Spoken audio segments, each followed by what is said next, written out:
Flaky. Okay, Boomer.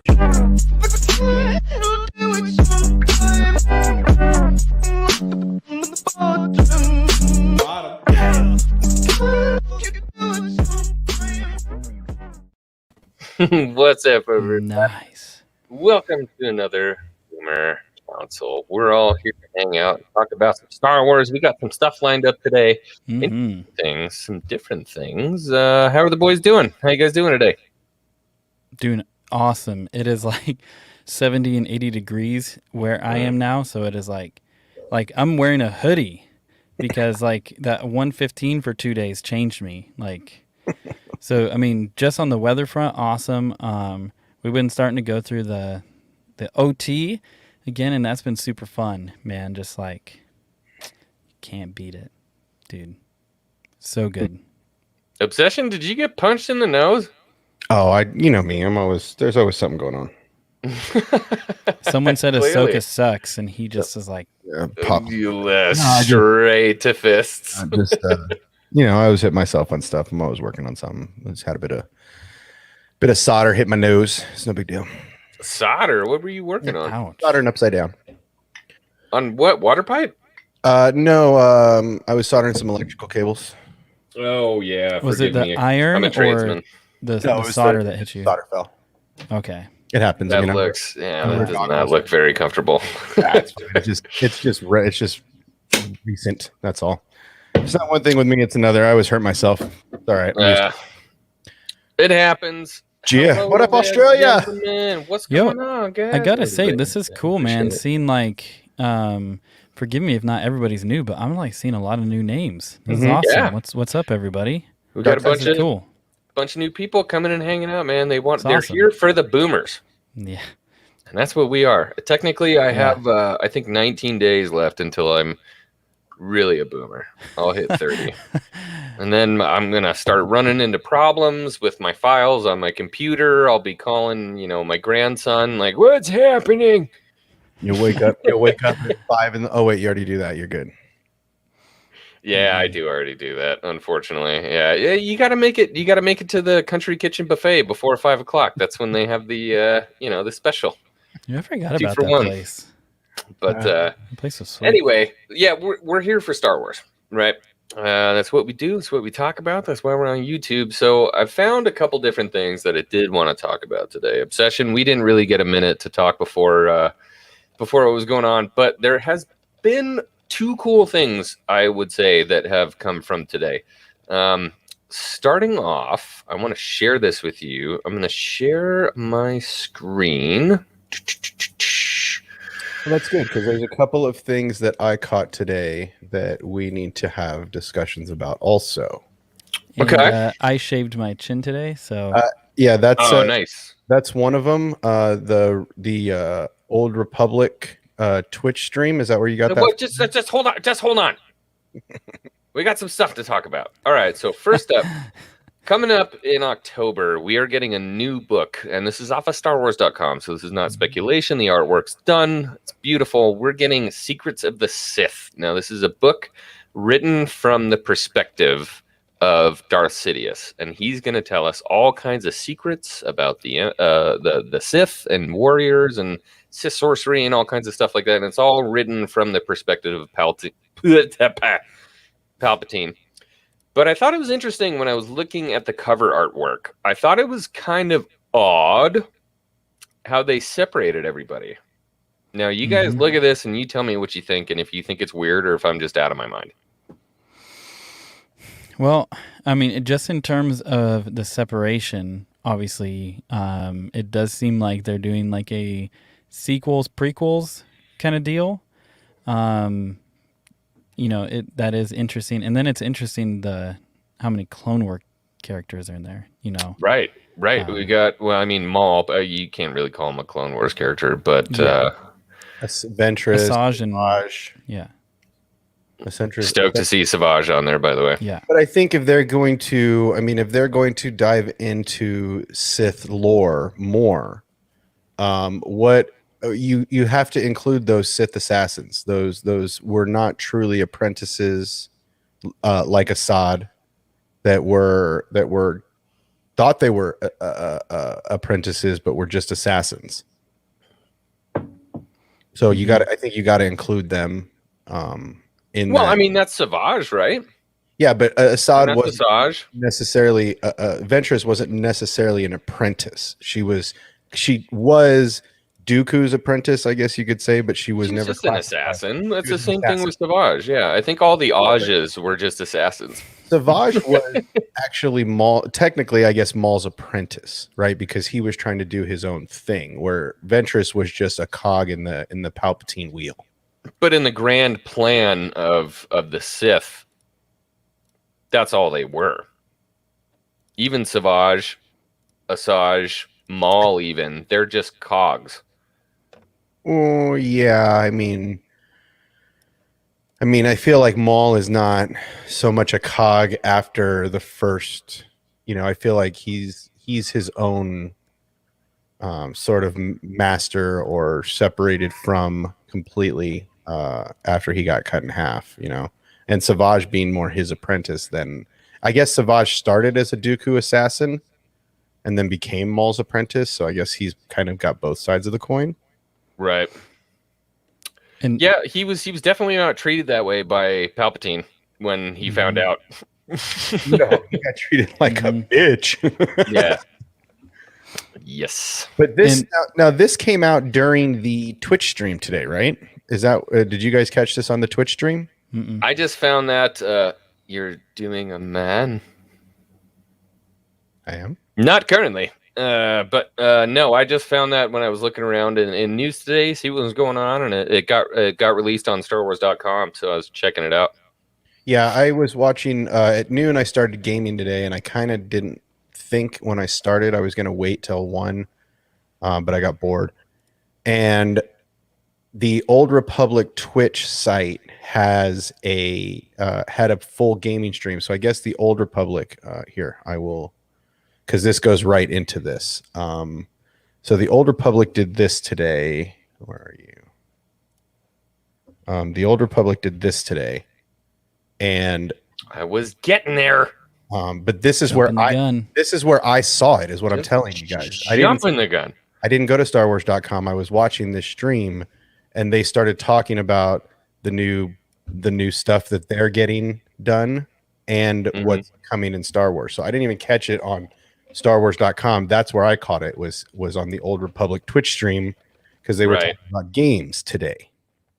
Oh, where did he go? Bye. So yeah, they were talking. There was a lot of talk about games. We lost Mr. 2 Star Wars. That's what happened. I probably closed the wrong window. I've done it a million times. That might have been me. Hey, there he is. Hey, what's up, man? I keep kicking him, but he just keeps coming back. I don't understand what's going on. Like, doesn't he get it? I was like, what did I do? Like, I'm definitely on this council for a reason. You got to watch those trigger words, man. You know?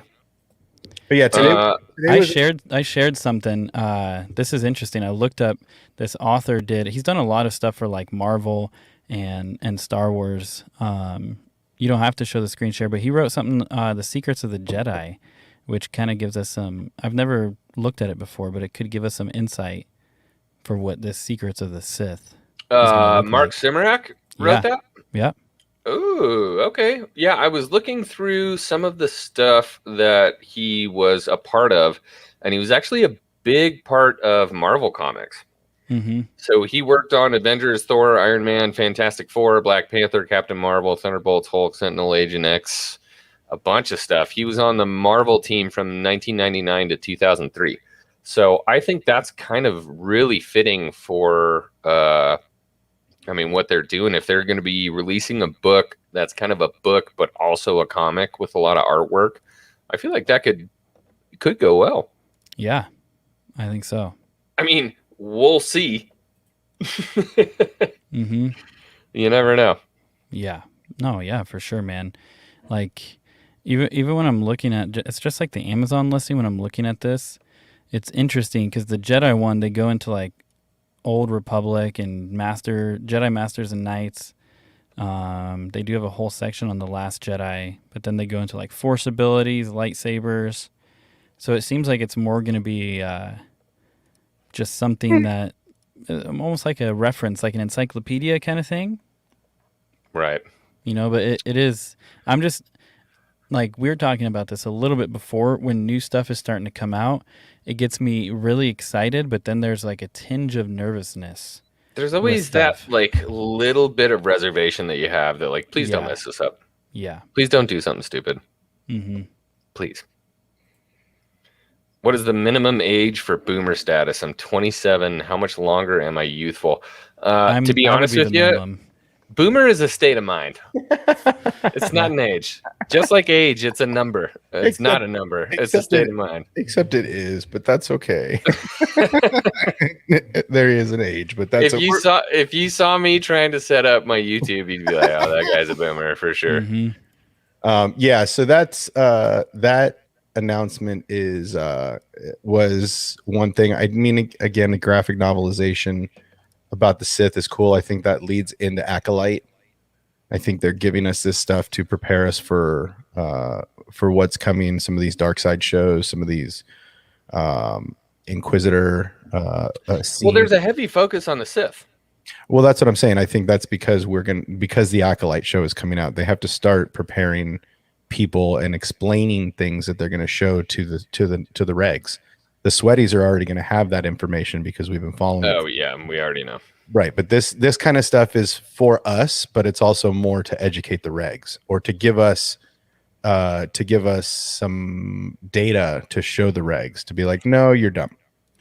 So yeah. I feel like that's a lot to do with it. I feel like this kind of goes alongside with the Inquisitor stuff we were hearing, that they may not be getting their own show, but they may be a part of other shows, and Acolyte is supposed to be a dark side themed show. So I feel like this is just them giving us more dark side stuff to fill that void right now.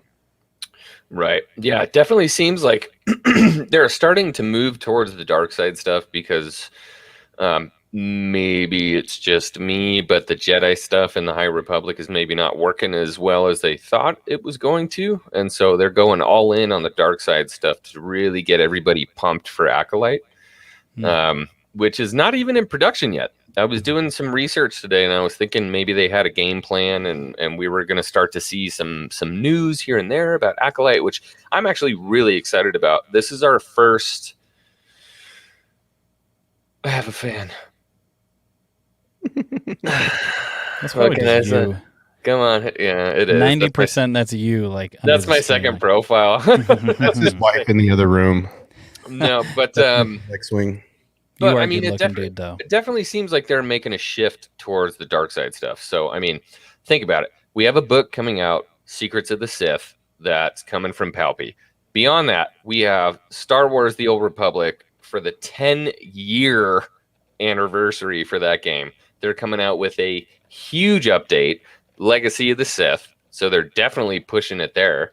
I mean, it just seems like the dark side is the movement that they're trying to make at Disney Lucasfilm to try to start to bring people in because the light side is not working so good right now. It seems like the gaming culture right now is what's going to lead Star Wars into 2022.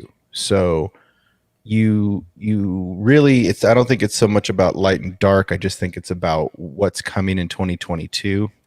And if you're going to start introducing Inquisitors and if you're going to start doing that into the live action stuff, especially because the regs that only follow Mandalorian are going to be watching that stuff, you have to provide background information. And I feel like that book is a perfect example of background information we may need going into the new stuff, Boba, Mando, Ahsoka, and Kenobi, right? And Andor.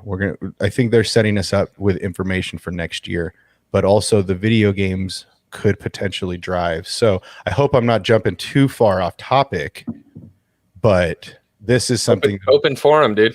This is what I was looking at earlier. I love how you're like, forget screen share. I'm making sure my screen's getting shown, baby. No, the screen share doesn't work. He's got something called a Pro ISO that makes sure he can do that. You could do this too. Here, and I'll even do this here. Is that better? So look at this guy. This was talking about the sequel of Fallen Order and how today's release from Old Republic was a big step showing that the Star Wars gaming market is still very much in effect. But they're teasing that this tweet from EA, and then there's more of them. There's several more of them. Didn't you just kill that bat? Yes, I did just kill that bat.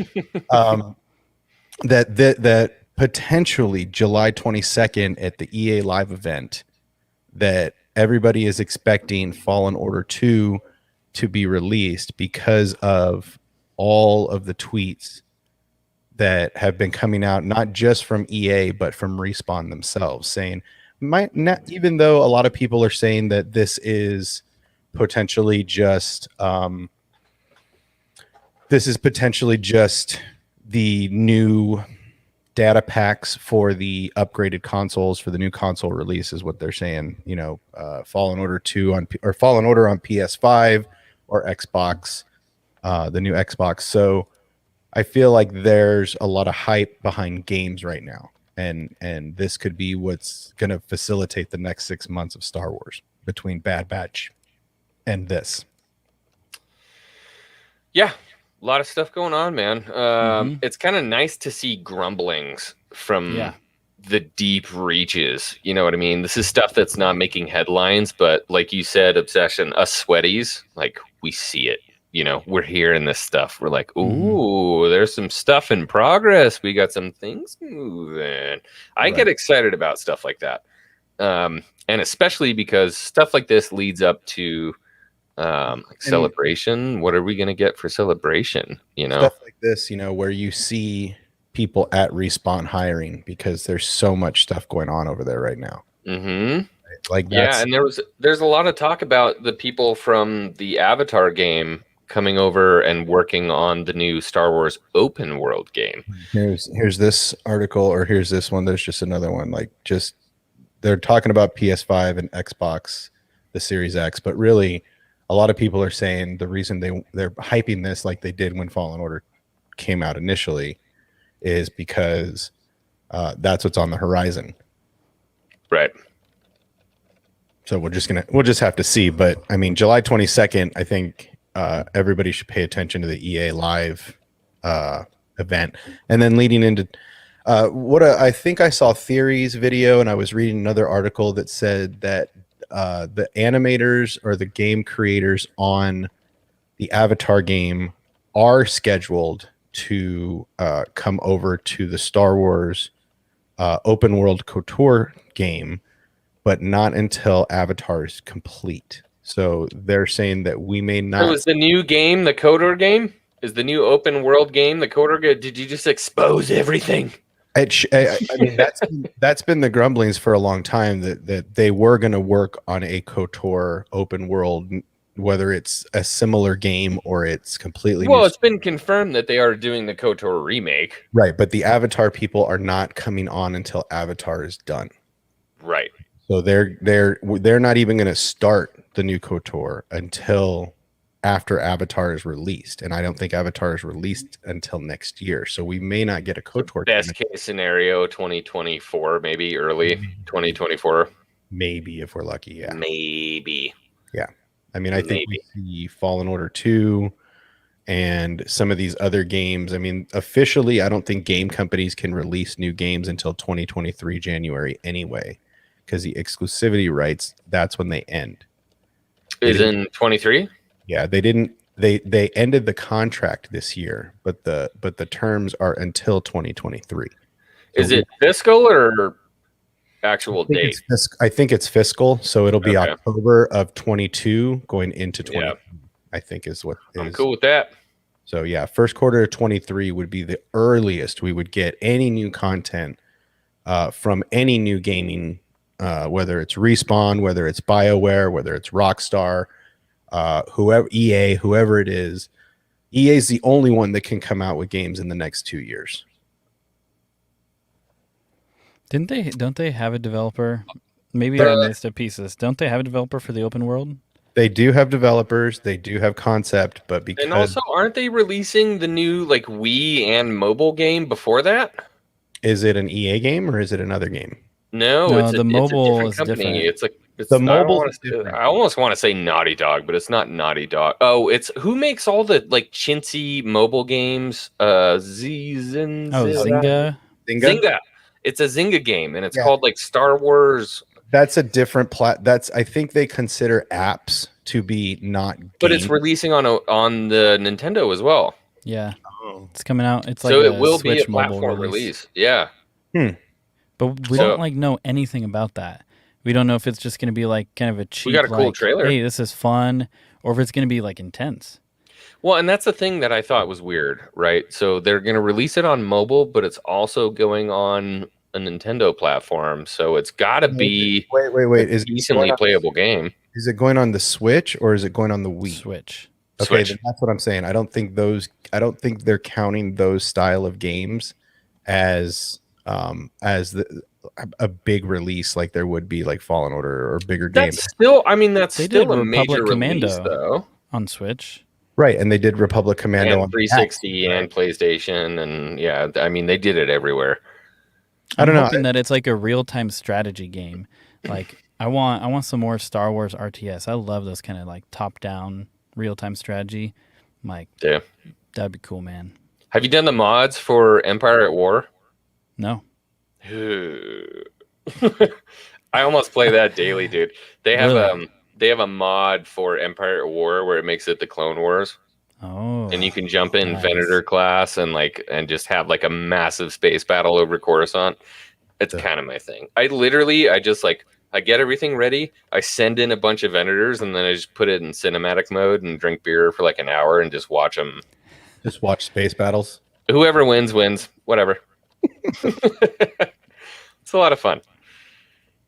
They're just lively tonight. Yeah, I'm kind of just talking with people about my mustache in the chat. There's a lot of mustache talk for sure. But I mean, It's So awakening some things. do you have any sequel talk on the agenda today? I don't. No, I have 3 other things lined up for tonight. Great, then I'm going to jump. So, I woke up to Good. I had to go to the bathroom anyway. perfect. I'm going next, so this is a perfect time. So basically, this is an article I got sent this morning by a friend of mine because I don't go on Facebook. So Good call. for me, yeah, I deleted the app like many years ago. But wait a minute, that's not what I want.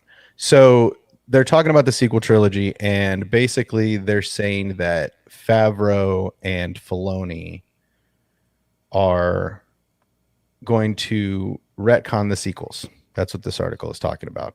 Is that Those have been grumblings for Mhm. a very long time. this was written today or yesterday? And Time out real quick if I can. Fulcrum just threw it up. Yeah, real close to 100 subs. So if Nice. everybody here could go over yeah, it's like 90. It was to 93. Star Wars Obsession and give that man 100 subs, I'm going to be a Yeah. happy boy. It's like That'd be 7, awesome. it's like 93. Yeah. So this was the rumors are all over the place. It has been for a long time, and go check out this full article it's not a very long article. It's Epic Stream is talking about, the biggest shocker is the news that Jon Favreau and Dave Filoni are rumored to be spearheading the movement. We've known that for a while. Of course, it's just rumor, but this was written today. I hadn't seen any of the, or yesterday, I hadn't seen any of these articles being written in a while. So I am not a big fan of retconning. I think what's done is done. Let's not. Do you feel that way about the EU? What's that about? Decanonizing the E EU? I don't think they should have ever decanonized any of it. I think that they were foolish in giving Legends and the EU away as reference material. To basically, they just cut off one of their feet and said, "Oh, we can go without it." And the EU and Legends obviously are giving them information because Dave and John obviously know the EU and Legends. So, Right. yeah, I feel like they didn't do themselves a service by limiting themselves. Not even about what they did, but just unlimiting themselves. With saying no, this isn't us. It's like, why would you limit yourself? Give yourself the most options. Yeah, I don't know. I mean, just from my perspective, I don't know that there would be a retcon of the sequels. I just feel like they've put so much money into that trilogy, and I mean their merchandise isn't selling. Like every time I go to a store, there's still sequel stuff sitting there discounted. Like everything else is cleared, but honestly, that's just what I see for toys. Mhm. But I think they're trying to. So, like, if you look at the OT and then you look at the prequels and Clone Wars, adding more depth and meat and kind of fleshing out some things that were dropped, I think what they're trying to do is they're trying to go back and have the sequels make some kind of sense before they go into, like, Rogue Squadron, right? Before they go into something like that, like a brand new direction. I think that's going to be so like completely off from everything. I think if they want that to be successful, it needs to be a complete offshoot. I think they said that they, because I was looking into the thing with, I can't remember the author's name, but they were like kind of like in talks and referencing things. But I think the idea is still for it to be brand new. Like I think what they want to do is they want to try and salvage the sequels a little bit and have them make sense, but then move on. Right. And I think Dave Filoni's job is to have it all make sense. And that's what you have to do in Hollywood. I mean, it's the same thing with Kathleen Kennedy as she's like moving on. If somebody thinks she's going to get fired or she's going to quit and it's all going to happen in one day, you're out of your mind. Mm-hmm. That's not how this works. So when she does make her inevitable exit, it's going to be a long, drawn-out process, first of all, which I think we've been seeing for a long time. I've been paying a lot of attention to Pasha and Midnight's Edge and how he knows what's going on in Hollywood, first of all, because he's very involved in it. And he knows what's going to happen. When eventually she does start to make her exit, it is going to be showered with awards, praise, everything that you've done, so much that you've done. Because before everything that happened with the Star Wars stuff, she really does have a long, storied career of great filmmaking with a lot of great filmmakers and doing a very good job. But she's going back to that. She's going back to doing indie. She's going back to do stuff she knows, and she's stepping away from being in control of Star Wars. Yeah, I still don't think indie is a good idea. She's still the managing executive at Lucas, but she's handed over the creative reins to somebody who knows what they're doing and has proven that he knows what he's doing. So go do indie. Go do every other. Indie's going to bomb, though. Whatever. Let her go bomb. I don't care what she's bombing on as long as she's not bombing on Star Wars. Yeah. Right? Like, I love indie. I love indie, but at the same time, she's going to go back to do indie, and it's going to be good. Regardless of what everybody else think, it's going to be a good movie because it's almost like her swan song with Indiana Jones. She was there with that for a long time, and that's a bad swan song to end on. Again, I could be totally wrong, though. I mean, I will wait until I see it, but everything that I've heard and everything that I've seen and knowing how old Harrison is and how done he is with making movies, I don't think we're going to recapture that feeling. I mean, personally, I'm probably going to get stoned for this, but I didn't dislike Crystal Skull. It wasn't. I hated it. It wasn't the best Indiana Jones for me. It wasn't The Last Crusade. I know a lot of people like Temple of Doom better. For me, The Last Crusade I enjoyed the most. Do you wait? Hold on. I'm sorry. Restate what you said because I thought you were going to say Crystal Skull. I don't dislike Crystal Skull. Okay. It's not a hatred for it. I don't. Okay. To me, Crystal Skull is like the Last Jedi to Indiana Jones. That's how much I dislike it.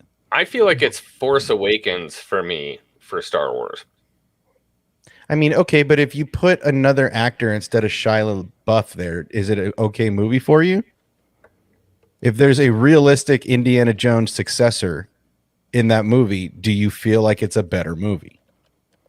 Right? Because I feel like that's a lot of the crap was that character and that actor to portray that character wasn't a great person to do that, to leave the indie legacy with, so to speak. But had it been another actor, do you hate the fact that Indy had a son with a woman? Or So I hate the story. you hate the yeah, I was gonna say, like, Real Yes. Talk brings up a good point here. What reason do you have for thinking a little bomb Crystal Skull is great? So I think the reason that I hate it, and actually I shouldn't say that. I don't hate the Crystal Skull. dislike? That's a strong word. Yeah. It's a very strong word. I don't hate Crystal Skull.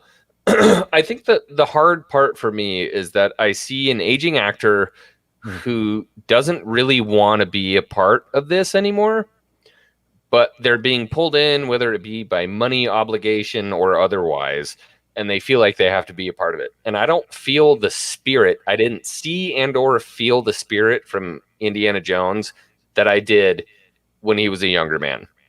And so for me, when I watch it, it's almost the same as The Force Awakens when I see him playing Han, except for a few short moments where I'm like, dude, I don't feel that like genuine character that I used to feel. I don't feel that same, and it's not, energy is the wrong word, because obviously he's older and it's not going to be, how it was when he was young Indy, but it just feels to me when I see it, it feels wrong in some sort of weird way.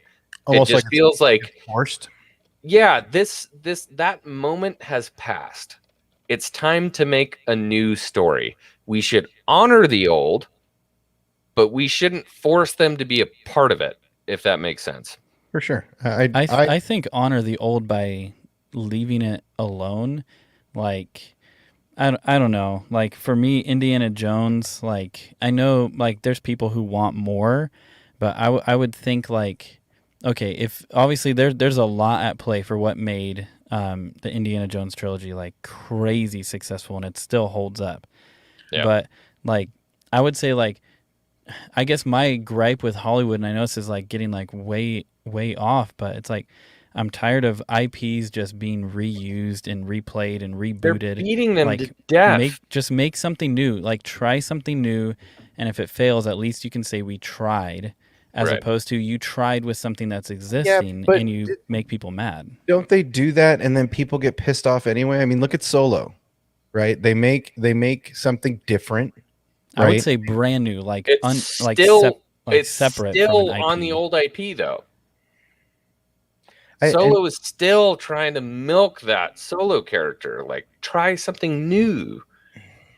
Yeah, but I guess a lot of people wanted that background story though. Like, it's not like not like a story people weren't hungry for, right? Like, I wasn't one of those people though. Like, I honestly, if I never knew how Han Solo got his name, I would feel better about it than I do now.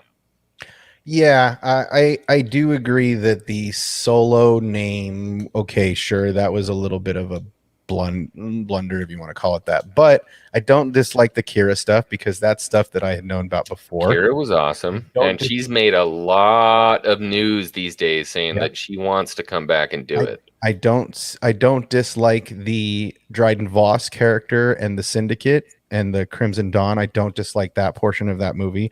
That scene was cool. I don't dislike how the Falcon had a cool emergency escape pod, and that's the gap between. I found that to be freaking awesome, honestly. An addition to the Falcon I never knew about personally. And then the one thing that I'm truly pissed off about is the dice. That is the one thing with Solo that I am the most upset about. I don't care about the character. I don't care about the name. I don't care about all of this other stuff that we went through. I don't care about Lando and the Falcon and all of the shit we saw in that movie. None of that matters. The way that he won the Falcon is what really pisses me off. And if you're not going to release a game called Sabacc to us and teach us how to play that game so we can get around a table and play. Do you know how to play it? No, I never downloaded it, but I think it's on the App Store I think But there I'm is saying, a like, sabacc. I was like, I don't know. yeah, but like an actual card game that we can bet stuff, right? Like an actual physical card game and teach us the Right. rules, right? That would have been super cool. But the story and the canon of the Falcon is that he wanted in a dice game. That's why Luke is holding dice at the end of The Last Jedi. That's why he gives them to Leia, because they mean so much. That's why they're hanging in the mirror of the Falcon, is because those are the lucky dice. And the fact that he won his Falcon on a card game instead of a game of dice, that's the one thing that's unforgivable for me. But I think they did that purely because of the dice in the sequels and like that involvement. I feel like it was trying to add some more weight to that little piece. But you're adding a bunch of weight to something that it's a MacGuffin. Anybody, exactly like anybody who doesn't, and I mean, even that, a hardcore Star Wars fan, like seeing the dice disappear in Kylo's hand. I mean, it's like nobody's gonna know what that means. When Luke went and got them on the Falcon, I lost my shit.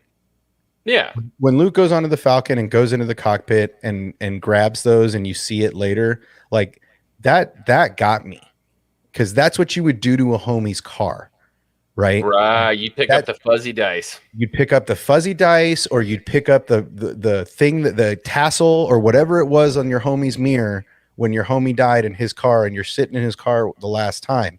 And that's then you rock those dice. Yeah. You take those dice home, right? And then that's so for me, that was a very powerful portion of that movie that really stuck with me.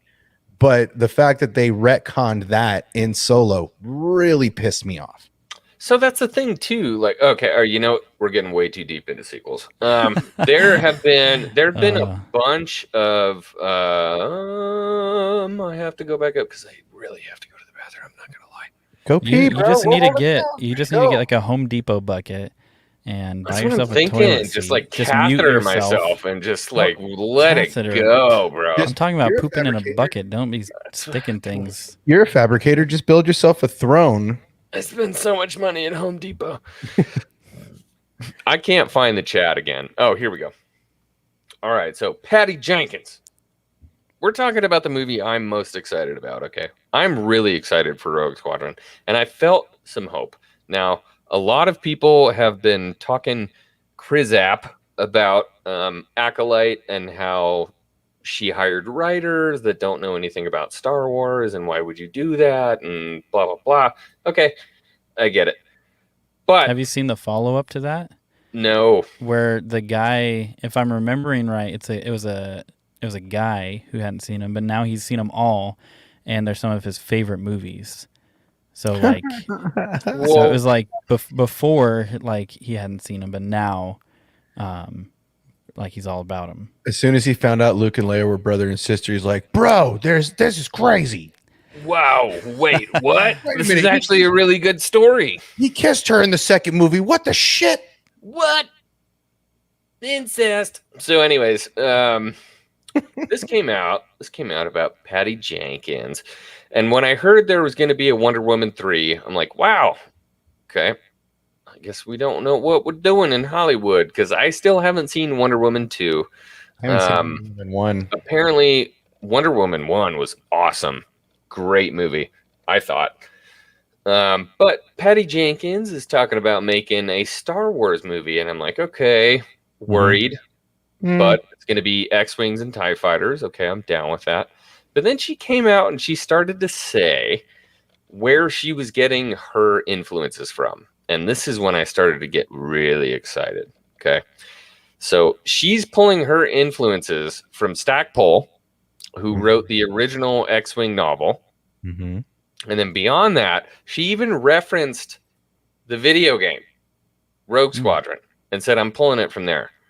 And I'm like, I might trust her. Well, I mean, she has. If she was directing or in charge of any other Star Wars movie, I would be worried. But this is a woman that comes from a pedigree of pilots. Right. Right. She knows aerial flight, and she knows aerial combat because she grew up with that.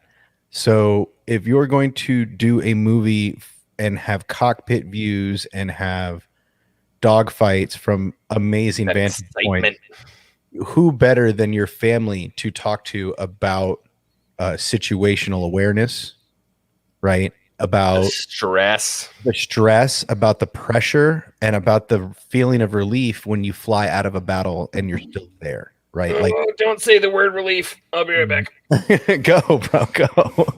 You know what? You know what I'm excited for though. Like exactly what you're talking about is there's going to be some cool stuff because remember in The Mandalorian when there's that scene. I don't remember exactly the name of what they're trying to get to. But the TIE fighters come in and the TIE fighters like rip it up, dude. Like I've never cheered for TIE fighters like that before. And so I'm thinking like you have someone who has expertise and background with actual military fighter pilots Right. and doing a brand new story, but pulling from the old. Like I don't want to get my hopes. I don't want to set it way too high. So then like if it doesn't meet these crazy expectations, I'm let down. But it's like this could be really cool because she's doing something that we haven't seen. And I don't think she's going to do something like a Top Gun in Star Wars. I feel like she's going to, with what she's done with Wonder Woman, she's going to be like trying something new, you know? Yeah, I mean, it's definitely going to be. I mean, if you looked at that article, it mentioned Wedge Antilles. So, I mean, there's going to be. I think there's going to be characters we know and we're familiar with, and then there's going to be new people, and that's going to be awesome. But I do feel like it's in the hands of a capable person, especially because Dave is in charge of everything at the top. So they're talking story before she jumps in. She is not only a technical expert in flight, but she's also very into the IP, which helps. She understands, the dynamics of Star Wars, and she understands the dynamics of flight. And that's a big thing if you're doing a Top Gun style Star Wars, even if it's not the same story, it's potentially could still be, similar to Squadrons where you're a rookie coming into a squadron of whatever. We don't really know. There's been a real tight lip on what the story is going to be. So, yeah, I'm really curious to see what they do going forward with this because it does sound exciting. It does sound like we could get something really cool. Yeah. Dude, X-Wing, I thought you were pulling up these comments from the can. I thought like you entered the studio on your phone and you're just That like, would be boom, boom, so OP. Toilet moves. No, I was here. I was just enjoying listening to you guys talk about it. Pretty excited that you guys are actually excited about it. Because everybody's sleeping on Rogue Squadron. I'm telling you. I'll even say like the teaser or the trailer or whatever that was, like where Patty Jenkins was talking about it. That actually took away some excitement for me. I was like, because I was expecting like some actual cinematics, and it was like cool to get to know her a little bit and to see that. But I was like, oh, okay. But then as we get closer to it, and more stuff is coming up, or coming out rather. Like I'm actually getting more excited about it. Well, that's the thing is that it. I don't think people are sleeping on it. I think there's so much coming that it's just the thing that people are noticing the least, right? Like Kenobi and Ahsoka and Boba and Mandalorian and Andor. That's the top 5 of what's coming out for most people right now. They're not even thinking about Patty's movie. I am. You are, and the sweaties are, but the muggles and the regs have no idea what muggles. That's what I refer to in my normal job. When I refer to regular people, I call them the muggles because people don't understand our way of life, and so it's hard to marry a muggle that doesn't understand TV and life of Hollywood and all that stuff. So, what's the Dudley boy's name? Or is his name Dudley? Oh, Dudley.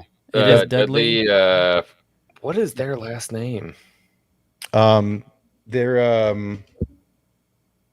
no, Dudley is their last name. His first name. That's what I thought. First name is. Come on, chat, help us I out. don't know. It's honestly kind of funny. So like I'm the Star Wars guy, my brother is the Lord of the Rings guy, and his wife is a massive Harry Potter fan. So it's fun because in my family we have this like trifecta of absolute freaking nerds. It's really fun. Okay, so I have a question. Bubba Ray Dudley. That's what we're just gonna go. So Bubba Ray Dudley, what would be the equivalent of like a Bubba Ray to you? If you're talking about like Muggles and like people who don't know Star Wars, who's like Bubba Ray's not his real name, but the Dudley boy, what is that to you? Like, What do you does that mean? make sense? So Pretty like, much anybody on Twitter. It's Dudley Okay. Dursley is his name, guys. Dursley. Dudley Dursley. I like Dursley. Bubba Ray. Yeah. Reminds me of What do you mean? WWE. What is the Dudley of Star So Wars? if you have Muggles, people that don't really understand maybe like the regs, they don't Regs. understand the sweaties, they don't understand that. But then what's like the Dudley Dudley, Bubba Ray, Just cashes. Freaking cashies. Twitter, in Star Wars? yeah. Twitter cashies. I mean, that's why I call them regs. Is anybody who doesn't understand Star Wars is just regs. I mean, the people that look down on it like it's a joke. Is that what you're talking about? I was Not asking even you really that. looking down on it. I think he's more just asking like people who don't know the story or are invested in the story or the mythos as much as we are. What do you call those people? I mean, comparatively to like people who practice magic and muggles, you got those two. Yeah, What's the sweaty and the regs? That's why I call them regs. I got it from Bad Batch. They're just regs. Anybody who doesn't understand is just a reg. I wanted to keep this comment up because I wanted to read it because I feel like I misread it in a way, but I did want to talk about it because you have to have people who want to write a decent story and have good villains that will make it exciting. The OT was exciting because of the menacing Vader and Tarkin. So I don't know if I read that correctly, but if I had to guess, what we're talking about here is like, can we still have an exciting story without these big baddies like Vader and Tarkin? And I 100% think that we can. I just last week got to talk to Transmute Pictures, who did the Bucketheads, which is just a story of a bunch of dudes and chicks in Star Wars stormtrooper helmets who were on Endor when the Death Star blew up. Now, they're just normal people, no force powers, nothing crazy, nothing insane, but they're willing and able to make us a Star Wars story that impacts us. It's a human story. And I feel like, to me, that's such a good harken back to what George was really trying to do. Even with Luke, it was a human story. It wasn't about being like an OP Jedi. You know what I mean? When we got back to the prequels, we got to see the OP Jedi and how crazy they were when they were in their height and all this kind of crazy stuff. But in the original trilogy, we just got a farm boy who didn't know what he was doing. He was lost in a galaxy. Sure, he had powers, but I mean, still, he was always that down-to-earth moisture farmer. He was always that guy. And even when he got his powers and he got OP as fuck, he was still that moisture farmer. He had that humility. He had that human aspect that I think we all love and crave and want to see in our Star Wars. Did he though? In Return of the Jedi? Do you really feel like he was still the farmer boy? Yes, because he still let his emotions get the best of him. When he was in the most important moment in the galaxy, he faltered. Oh, right. He turned to the dark. He let his emotions get the best of him, and he went ham on Vader. He was still that kid. Well, I mean, yeah, in that moment, yes, I could see that he, just let go in that moment with Vader. But at the same time, him on Tatooine walking into Jabba's palace, that doesn't feel like the farm boy we met. That doesn't feel like the nervous farm boy at the end of Empire Strikes Back. That doesn't matter if he acts the same way. It's what's in his core, who he is as a person. That stayed throughout his entire journey. And you can tell when after he lost his shiz, right? When it comes to him turning and comes back, he's still that caring kid. He pulls off the mask. He wants to see his father. He's still that farm boy. And I think if we're gonna break this down, I think we have to look at like what were the characteristics and traits that he exhibited in A New Hope prior to him leaving. Like he was the farm boy, but he still wanted adventure. Mhm. He was the farm boy, but he was willing to, like, even though there was tension, he was willing to stay and to help his family, even though he wanted to go off and do something. And so I kind of see that, like, at the end, he still has this tension where I think he's in a position that he doesn't want to be in. He doesn't want to be the savior of the galaxy. He doesn't The want reluctant to be, hero. Yeah, he doesn't want to be fighting his dad, but it's this place where he's like, I'm doing something I don't want to do right now for the betterment of someone else. And for me, that may be kind of the loose thread of farm boy, because I still see that it's like I think of him standing there looking at the binary sunset, right? You could go into all of this symbolism about, like he can go two different directions in life. He could stay back or he could move forward. And then again, you have even down to his clothes. He has the black Jedi clothes with the light on the inside. He's standing before Palpatine and his dad. He could kill him, go to the dark side. He could relent and possibly die. Like, I think Luke was willing to lose his life right then. Yeah. And I think was. that's Through I his think saber. that's that farm boy thread where it's like that Luke is still there, but now it's just the ante is a lot bigger. And it's not just like your life's going to be different, like the galaxy could be different, He was riding on that moment. And he stayed true to himself. Well, and it kind of comes back to the first scene with Kenobi, right? Kenobi is describing what happened to Vader, right? And he leaves out the fact that Vader is Anakin, but even in the first conversation they have about it, he's like, well, he was seduced, right? He was seduced by the power of the dark side and he Right. fell. But then Luke is standing there in that moment and he's telling the Emperor, you don't have me, right? I am a Jedi, just like my father. You didn't Like want my me, father before me. right? You did everything to Just waterworks, man. but that's just it. Like, I feel like in that moment he becomes he almost, yes, he still has the values and all of that, but I feel like in that moment also he's showing, I am not that farm boy anymore. Like, I am now a Jedi.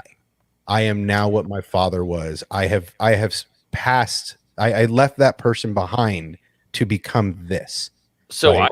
I would totally agree. The only thing that I would say is that he still keeps his values For sure. of the farm boy, and I think that's what Mister and I are saying, is that Well, and he's maybe- still that farm boy. And when you read Still the a Yeah. boy. when you read the books, like the apter, apparently it's not canon anymore, but when you read those books, it's like, yeah, he's still totally that dude. Like when he's in a space station talking to Lando, and he's just trying to help him out, and they get in a huge fight, and he's like, I don't want to kill anybody. I will, but I'm not Yeah. going to kill him. I don't want to kill anybody. He's just a simple farm boy. Well, and then for me, I just feel like at the end, you see, especially in that moment where he throws his lightsaber. So not is he's 100% willing to die. Not willing. He's 100% committing suicide. Ready. Right? Like he's like, you've lost, and he throws his lightsaber. He's like, I don't need it. Kill me. You've lost. Right? He's down. He's out. I'm gone. You don't got me, so you lost. I won. My Right. death shows you that you have lost. Right. And so he in that moment he says, I'm better than my father. Right? I'm not going to join you. And then I don't need necessarily, and we could be saying the same thing, just using different vernacular, but I feel like that moment was a son needing to see his father for the first and last time. Right? Like, I agree, I'll concede that the farm boy and the morals and the ethics that Ben and Veru, or Owen and Veru taught him are still very prevalent. But I feel like in that moment, he's a little boy that never got to see his father. And to see his father's face just once is he's just a little boy in front of his father, wanting his approval, right? For me, that's what that moment was about. Like, man, I did it. I did what you couldn't, right? That's it. Proud of me, I did right? what you couldn't. Yeah. I did what I finished what you started, right? And to me, that is that moment, is like, that's a son yearning for his father's. Like, I just got done watching this whole Formula One documentary, and there's a lot of that where it's like, my father's approval, my father's this, I want to prove. In that moment, he just wanted his father's acceptance. He wanted him to say, I'm proud of you. And that, to me, is that maybe that's the moment we're talking the same thing. It's just, he just became a little boy again in that moment, and then had to drag his father off and burn him alive, or burn his body. I would, Dead. Definitely dead. I agree. I would counter with a different verbiage. I think as opposed to becoming a little boy, I would say that's where he became a man. Because I would say, like, how hard is it to grow up without a father, to find out your father is Darth Vader, to hear stories about your father being a Jedi. Now he's in the dark side. And yeah, and your father's trying to pull you into this. You've seen the darkest things in the galaxy while you're alive. And in that moment, you stand, like, in a way, you're wanting to cover and protect him because, like, he went to bat for you, but you're also standing up and you're saying, like, I'm not going down that same road. I will not make the same mistake.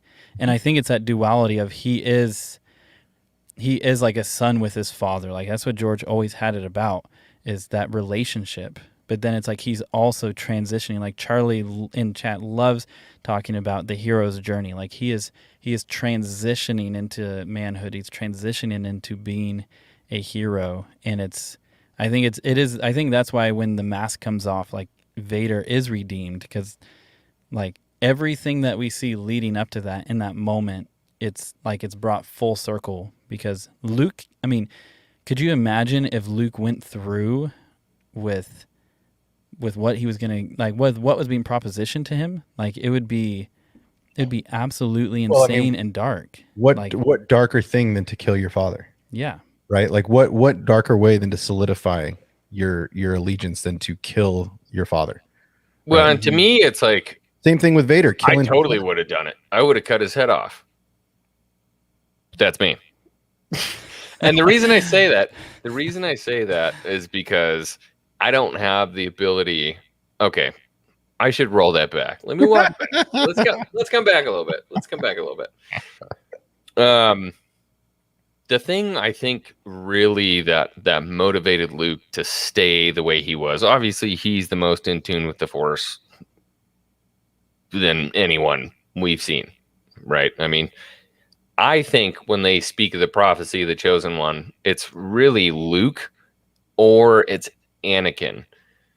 To me, when they say, like, he'll bring balance to the Force, maybe it was Anakin when he threw Palpatine over the edge. I think if we're really thinking about it and we're thinking about the prophecy, that moment, because Anakin threw Palpatine over the ledge. Vader didn't throw Palpatine over the ledge. Mm-hmm. Anakin threw Palpatine over the ledge. And that brought balance to the Force. If you guys agree, let me know. I think the prophecy is about Anakin. And I've always wondered this. So this may get into, like, an interesting discussion about that. So obviously, if you're going to adhere to, like, oh, well, we could have been wrong about the prophecy and all this, but let's say it is about Anakin. Do you think out of free will, he went off course and he came back at the end? He aligned himself with it? Or do you think the prophecy was to lead him through that path? Like, it wasn't a, we're going to make bad things happen kind of scenario. It's like, just through the Force, it's like, we know your path, but you will. Like, it's almost like a foreknowledge. We know exactly where you're going to go, and this is right. Or do you think that Anakin actually missed it, and he went off course? And then, like, he went off course. Like, it wasn't a, we're going to make bad things happen kind of scenario. It's like, just through the Force, it's like, we know your path, but you will. Like, it's almost like a foreknowledge. We know exactly where you're going to go, and this is right. Or do you think that Anakin actually missed it and came back. I think Anakin missed it. I think he missed it on Mortis. I think Mortis was Ooh, big talk. Mortis was his chance to be the chosen one, to take his throne, so to speak, as the father of the Force. That's why he was chosen. There's a lot of speculation. Did Plagueis's acts against the Force create the manifestation of the virgin's birth of Anakin Skywalker? And I'm not a believer of that myth. I think that the father dying is what cued the Force to birth Anakin. I think the father was dying and losing his power over time, and the Force had to birth a new chosen one to hold the brother and sister at bay, to keep the Force in balance. And when he chose to not pick up his destiny, and the sister had to give her life for Ahsoka because Anakin wouldn't do his job, that's when he fell off the path right then. From then on out, even the father said, from here on out, the universe will be dark because of the loss of the daughter. And so I think at that point in the Mortis timeline, that's when you really see Anakin start to go dark. That's when you really start to see the dark side and the conflict in him grow, is from Mortis. So I think he fell off the path at Mortis, and that from then on until he redeemed himself. And the only reason he redeemed himself is because he was watching his son go through what he went through hundreds of times at the hands of the Emperor. The Emperor shocked Vader like he was saying hi to a puppy. Right? He just constantly, oh, your suit's impervious to electricity. Here's some electricity, right? Like constantly. And he's watching Luke get Force lightning to death. And I think in that moment, that's when Anakin broke through the cage. That's when Anakin said, I've had enough of you, Vader. So here's my question then. If Anakin brought balance to the Force, so we're thinking about the Force, right, as this big yin and yang, right? Mm-hmm. There has to be dark if there's going to be light. Mm-hmm. The Jedi wanted to completely destroy the light. That was their dogmatic view. They didn't realize that there has to be a balance. Now, Anakin, in his moment, picks up Palpatine, yeet, throws him into the reactor, and he's gone. Now Luke is all that's left. What's left in the galaxy for Luke to fight against? Where's the balance for Luke after return? I think there's two directions it can go, and I think it really comes down to looking. I mean, one, we can look at George's treatment for the sequels, and I think it falls into the latter, but I would say the first direction it could go is this idea of Anakin, the chosen one, the savior. Like even all throughout the prequels and the OT, there's so many religious like storylines that are woven in, not like true, but there's a lot that George pulled. And so this idea of savior going to the dark to basically eradicate it, coming back from there, it could go into this full like light timeline, like where things are totally different. Like there's a new Jedi Order, there is a new control where it's not about a light and dark. It's all light, but there's still some junk. Or it goes into something else where there's just a continual power vacuum. Yeah.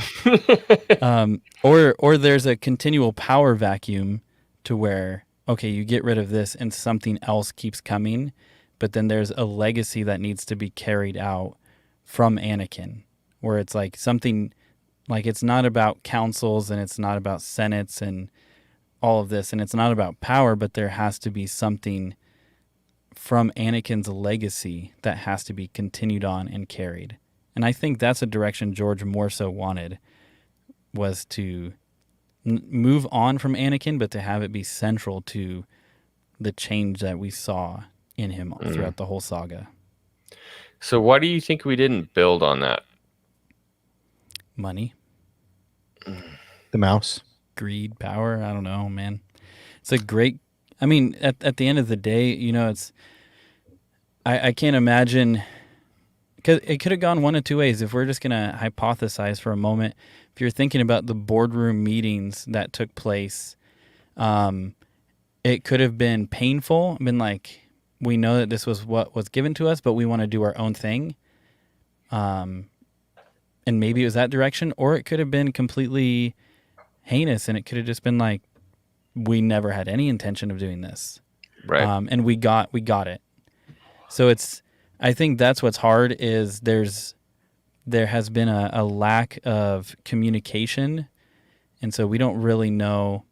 Like, we were just told the story's continuing, and then as time has gone on, it's, at least for me, it's felt very, very disconnected and disjointed. And so that's where it's like, because I'll be honest, like, I know people love the sequels, but to me, the sequels made it feel like Rey became the chosen one. Like, it feels like they moved absolutely. on past Anakin and Luke, and Rey, a Palpatine was the one to bring, because they're like, oh, look, a Palpatine is now identifying as a Skywalker. There's the balance. That was actually the prophecy. And to me, I'm like, I feel like that just kind of just kicks a whole bunch. It kind of shit in the face of like 9 hours. The daughter of a clone doesn't become the chosen one. I'm sorry, but that's what I feel like the direction is, and that's one of many reasons why I don't really connect with it. And it's like, I am not a hater of the sequels, right? I feel like for me, Star Wars is Star Wars. I try to take it at face values. It's lightsabers and X-wings and the Force. What? But for me, my question in the Return of the Jedi is, why did Luke drag Vader to the shuttle? Why didn't he just force pick him up? Like, come on, let's go, Pops. Like, you're dragging him. I get the effect. Maybe he did. Something that always bothered me. Like, come on, bro.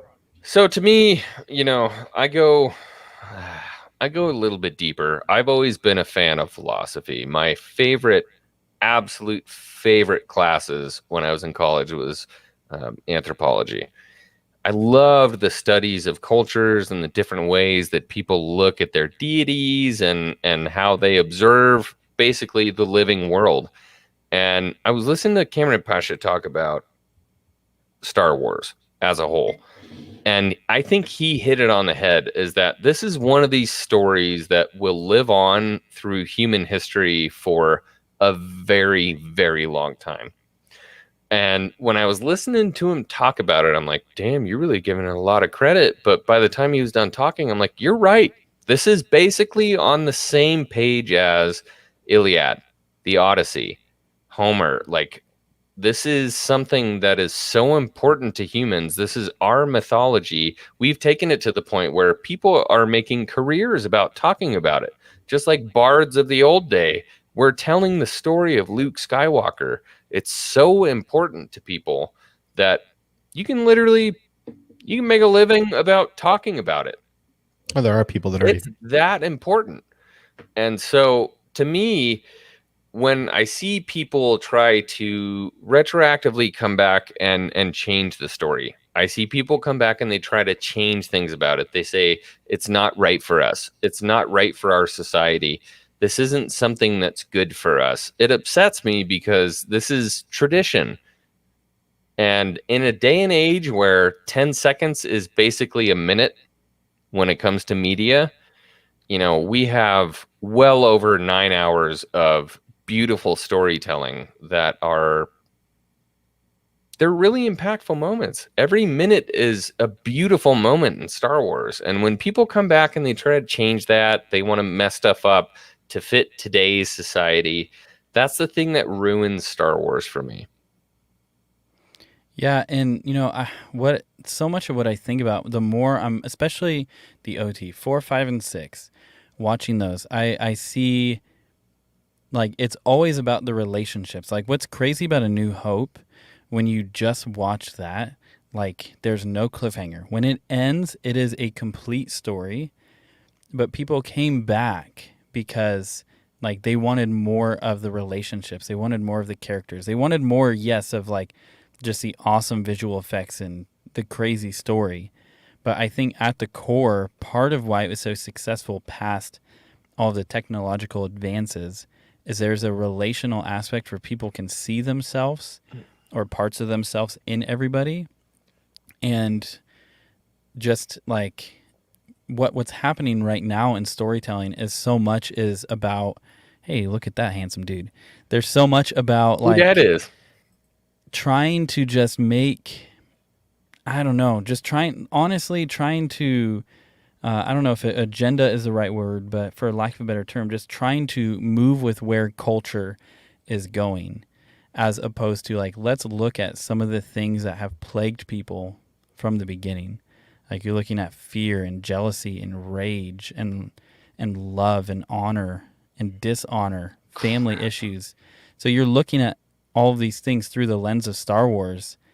And I think that's why people, like, objectively, if you look at the scene with Luke looking at the binary sunset, like if you take out everything else and you just look at that scene, you'll be like, oh, that's okay. You know, you could draw some stuff from it. But there's so much weight put onto that scene. And I think that's why it's George's favorite. And that's why it's so many of ours, because we can actually put ourselves in there. And that's what I'm hoping for with new Star Wars, to where it's not just cool, flashy, like, wow, that was like really visually pleasing. Like, I hope we get back to like Human stories. Yeah, just let's get back to. I'm gonna share something from Yeah. Mr. 2 Star Wars Nerds. If you've not gone and subscribed, please do. This is an interesting clip. I was trying to tell people when I got home today, I was upset. I had a bad day. And I was like, damn, how am I gonna wind down? I'm gonna watch Mr. and Mrs. 2 Star Wars Nerds talk about A New Hope. This is beautiful. I want you to just listen to this. They intentionally kind of like leave you wanting more, especially even Empire Strikes Back. That's a good example. That's like the best one where you're like, oh wait, what happened? Like, Right. um, Like, I need to know what happens next. yeah, and you know, for A New Hope, what I really like is, again, George Lucas is so good at this, where he just throws you into a world Mm-hmm. and he expects you to just run and keep up. He builds worlds like no other. Mm-hmm. And there's all of these things being said so quickly, just like it's common speech. And it's like, what does that even mean? And I think that's part of why it's so good. Is They it talk about the Clone Wars and like, yeah, those references. there's all sorts of references like that. And even Luke, he says so many little one-liners, Mhm. and just Mark Hamill just delivers the lines, Yeah, he does. and you're like, what is that?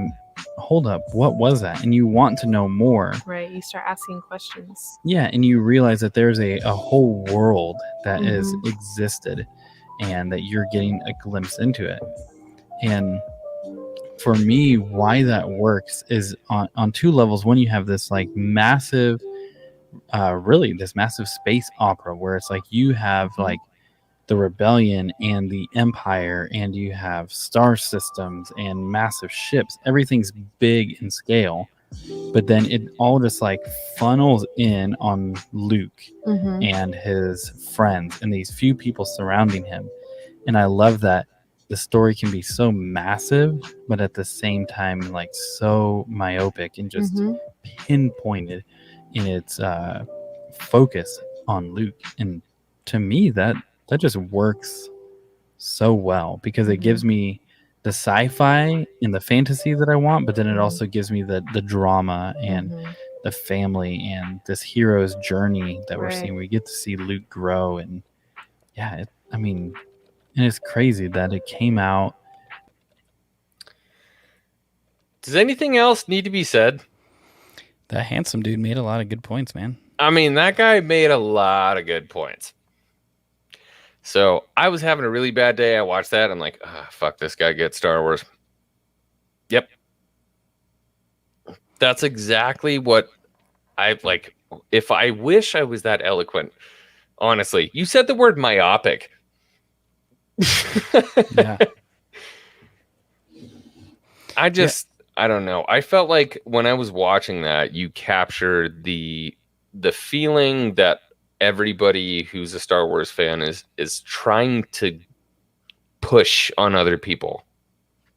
yes, it's a huge, broad, scoping, gigantic space opera, but we're focused on human stories. You know, we're focused on something that we can understand on a very base level, but we've been invited to this universe in a galaxy far, far away that we know nothing about. And every time somebody says something like the Clone Wars, you're like, shit, I wonder what that was. Yeah. What the fuck is the Clone Wars? And then, It's like, did I miss something? Well, yeah, and then like 15 years later, you're like, oh shit, the Clone Wars? Well, and Whoa! it's even something that Leia says, right? Because you don't even think about it during the movie unless you know what's going on. But her prison moment with Luke is like, aren't you a little short to be a stormtrooper? Because she grew up with clones that were all the same height, right? So she looks at this guy and goes, aren't you a little short?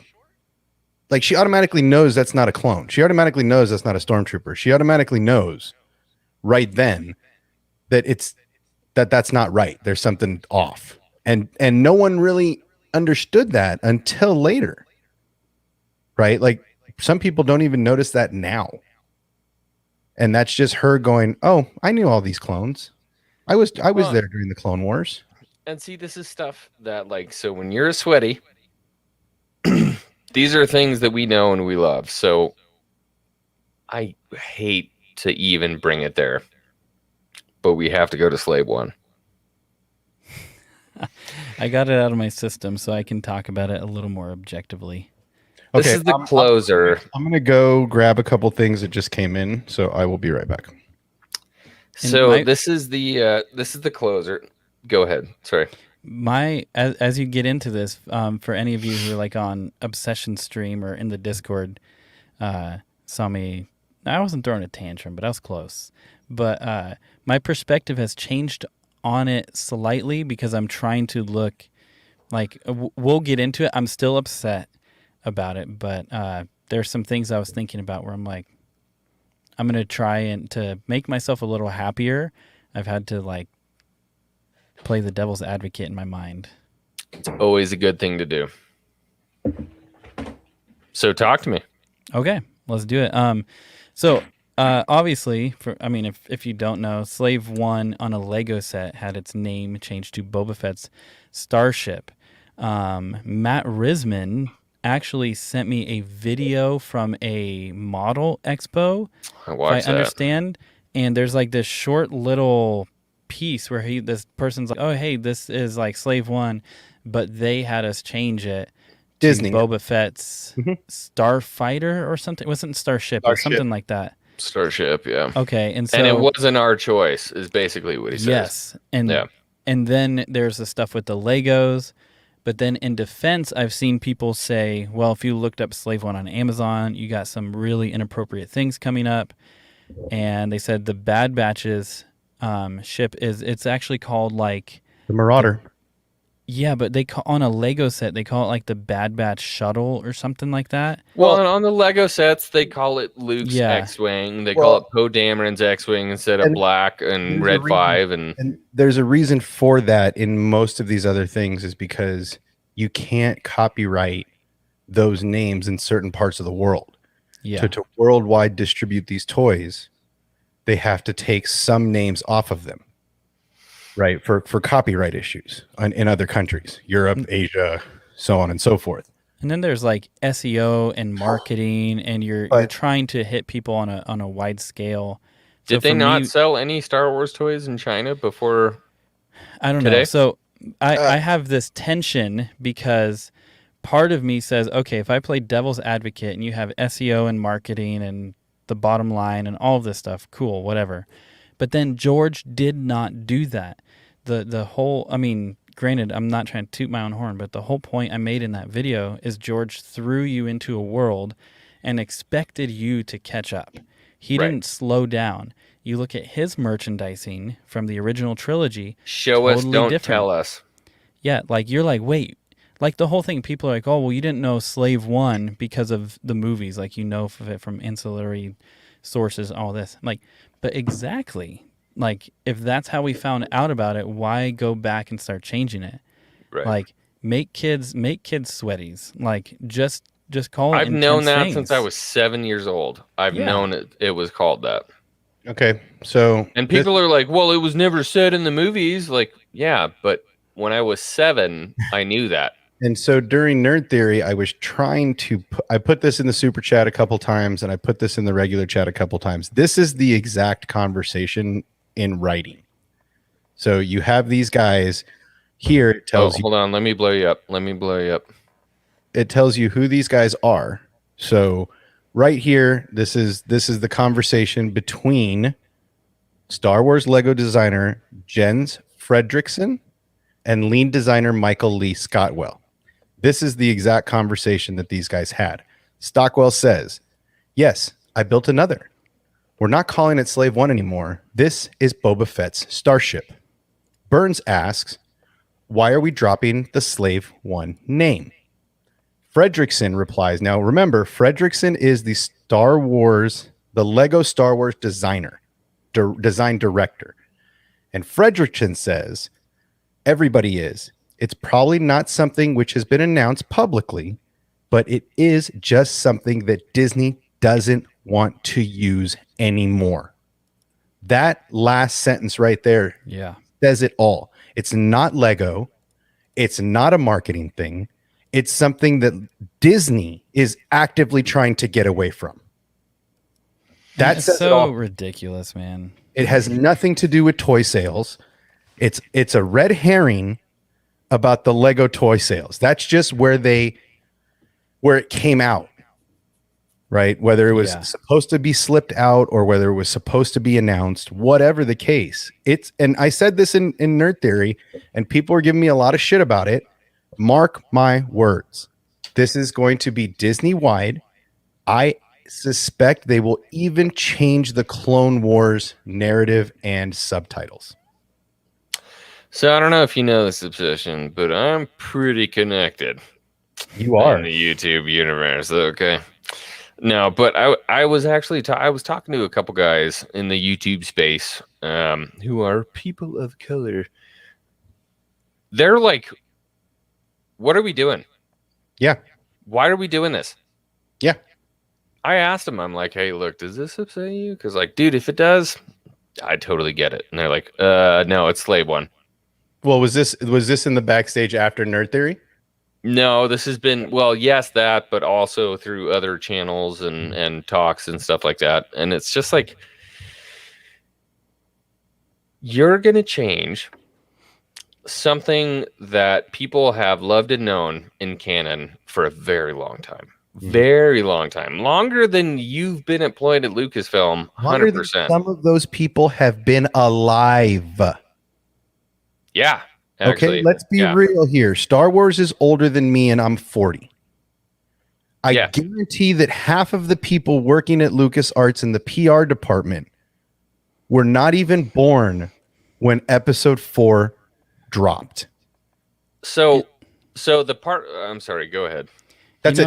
What's so crazy about this is it's kind of like it's twofold. So if you think about if Disney wants to separate itself from the term Slave One, and typically then there's also this undercurrent of typically people on Twitter who are saying you're all of these ists and isms because of you disagreeing with this, while at the same time Disney is literally thanking a communist nation that is currently enslaving people based on their faith, and they're just saying, "Hey, thanks for letting us film right next to these slave camps, immortalized in the credits." Yeah, it's so crazy. But then the irony is, like, here's the thing, like in the Discord, I love seeing the propaganda style like posters for recruitment. And there's this irony when you start calling people ists and isms. A core tenet of that is to start erasing history and to start ignoring things. And so it's like, as a corporation, if you're going to start going that direction, as a culture, if you're going to start going that direction, the irony, it's just like this. The irony is you're actually becoming the separatists. Like, if you want to put it that way, like you're actually becoming the ones who are the oppressor, because like And it becomes this, like you said it so perfectly. It's a red herring. This whole conversation, like about Slave One, has nothing to do with like real life slavery. Because here's what's crazy: Haitians Or Star Wars. If they really cared about slavery in Star Wars, then why did the Bad Batch just do a episode about slavery? Yeah. If you're trying to get rid of it in the Star Wars universe, why did we have a Mochi storyline that took us to a slaver encampment? Like, if you So what'd you do about it? I didn't do anything. Whoa, what? Guys, don't be like my friend here who didn't do anything. Not doing anything is part of the problem. I really that guy. gets me every time. But yeah, I mean, for me, it's like it's if you're gonna piss and moan about the Slave One name on a ship, but you still have the Zargarians, and you haven't sacked the Zargarian slave network in Star Wars. Why are you wasting your goddamn time with this? Because some mom on Twitter had a shit fit when her came in and said, "Mommy, look, it's the Slave One." Yeah. Right? That's what happened. Has nothing to do with anything to do with anything but the Twitterverse losing their goddamn mind, or some mom writing Lucasfilms and it got in the hands of a sympathetic PR Well, person. and here's the thing. Think about this. I just spent $200 on a piece of plastic shaped like Slave One. Do you think for a moment a young child is going to spend $200 on a piece of plastic? No, they don't have the money. We're the ones buying it. And that's the thing that upsets me, is that they're showing this as like, hey, we're doing this. Do you think the kids keep these packages once they open? Ooh, I have that one. I just got 2 of them. So actually we're going to give this and some other stuff away when we do our 100th. But yeah, I mean, do you think a kid that gets this toy and is excited about this toy is, number one, if they can read the name, first of all? But then, do you think they keep this package or keep it in the package? No, they take it out and play with it and throw the package in the garbage. So unless it says Slave One across the side like it's an Indy car, get the hell over it. Sorry, this still has me. Then with the terminology, what drives me crazy is there's a friend of mine who has done like long terms like missions and serving work in Haiti, and like we've talked about this this idea, talking about things like CRT and talking about just all this ideological kind of craziness going on right now. But the thing is, in Haiti, Haitians, like the nation is basically built on slavery, and even Haitians have enslaved each other. So if you're thinking about it, this like slavery is an issue that has been wide-reaching in every single nation on the planet. And obviously in America, it has a different context, a very different context, a weighty, heavy, wrong history.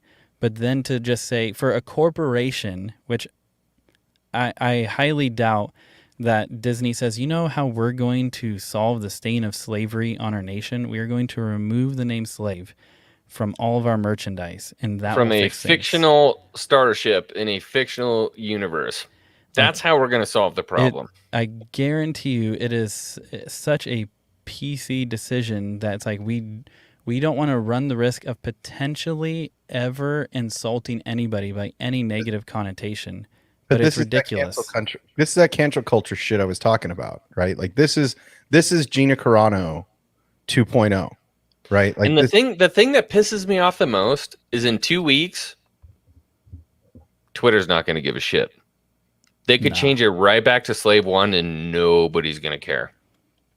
Well, and I mean, look, for the Lego sets, I get it. You're trying to sell toys in an international market. Fine, change the names. But when you start, like, who was it in Nerd Theory the other night? I can't remember who it was, but he's like, if you start fucking with my canon, that's when I start getting mad. Yeah. Right. And as far as that's where I'm at. This article says just that. So for me, it's already, you know, I hope I'm wrong. I hope they don't do it in canon. I hope these guys are just talking shit and the article's pulled out of context, but I really don't think so. I say, mark my words, this is going to go the long haul. this is going to take the name Slave One out of every place we've heard it in canon. Well, you know what? I just started thinking of, if we're gonna get into like what offends people, let's just look at like the sequels with Kylo killing his father.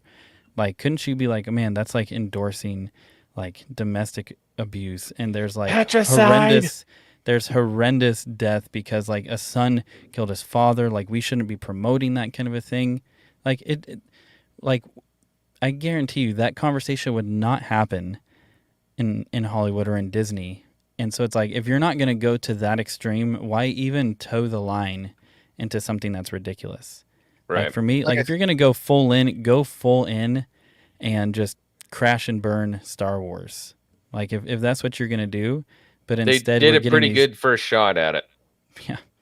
And this isn't the first shot at the bow, right? Like this isn't the first time that they've shot, shots fired at us. This isn't the first time. This is just another example of the House of the Mouse and their PR department being young and not looking at the world for what it really is and saying, well, somebody was offended, we have to cancel this, because that's the culture. Well, they have egg on their face right now. Well, they had They egg have on their face. big egg on their face because they're saying, let's change the term Slave One because we're a woke company. But you literally just credited an entire government organization that is responsible for overseeing slavery in a country that you just filmed a movie in. I don't want to be that guy, but I'm that guy right now. Like, It's it's a hypocrisy. modern day genocide. Like it really is. And they literally thanked and it's nothing. And that's where it gets into, people say, well, you're racist against Chinese people and people of Chinese nationality, where it's like, no, like it's calling out a government that is against its own people, and it is enslaving and forced sterilization, all of this. And then an American company thanks them. Like, that's what's bizarre. And instead, like, they're getting thanked and the people who are buying the merchandise are getting punished. Like, it just makes no sense. Well, but this goes back to, this goes back to the Igers, or to the Bobs, right? And the Bobs and their PR department, right? This is PR. I don't think they have any idea of what's really going on in the No, I'm seedy talking about- sides of Disney. I'm talking about this, the China thanking and all that, right? No. Like, that decision was probably definitely ran up the flagpole. Right? To me, it's like, everybody's like, hey, did you just back up an entire government organization that completely supports basically genocide and sterilization of thousands of people? And they're like, do you want to build a snowman? I'm like, just stop. Okay. No, I have real questions. And ride our bikes around the hall. I'm like, okay, all right, wait. the fact that you know the song makes me feel better about myself, because I know the whole thing. Great. So the fact that you went 2 bars in, I'm in it. Yeah, I think it's stupid. I think they already had egg on their face from Gina, from the cancel culture of that, the backlash of that, and the fandom being, may not like the character, but the fandom is not behind Disney just axing people, right? And axing characters out of nowhere. Some people liked it or some people didn't. But here is something that all Star Wars fans can almost get behind, is that this is where we're at. This is where the House of the Mouse has drawn their line, and that's the end of it. So if you're offended by Falcons, if you're offended by Millenniums, if you're offended by letters in front of Wing, then you're going to be offended with Star Wars, because people are going to find a way to be offended. That's the culture we live in right now. And Star Wars is unfortunately feeding into the cancel culture. Not Star Wars, Disney, Lucasfilm. Disney is feeding up that frenzy and allowing. And it's the story group too. Yeah. It's unfortunate. I would be interested to hear about what George and Dave hear about this, or feel about this. I would be interested in the legit feeling, not a public statement. You already know how Lucasfilm, but I'm sorry, not Lucasfilm, Lucas feels. Right. I would like to Mhm. hear their You knew how he felt when he was making the movies in the 70s. Imagine how he feels now. Yeah. I don't think we have to imagine. Well, and I We think know that's the reason exactly. why he won't come back. I think this will be another nail in Yeah. the coffin as to why he will not come back permanently. It's too far gone, dude. And a lot of us get excited about Filoni and Favreau and what we're seeing, and I'm like, yeah, I'm totally like I feel it the same way.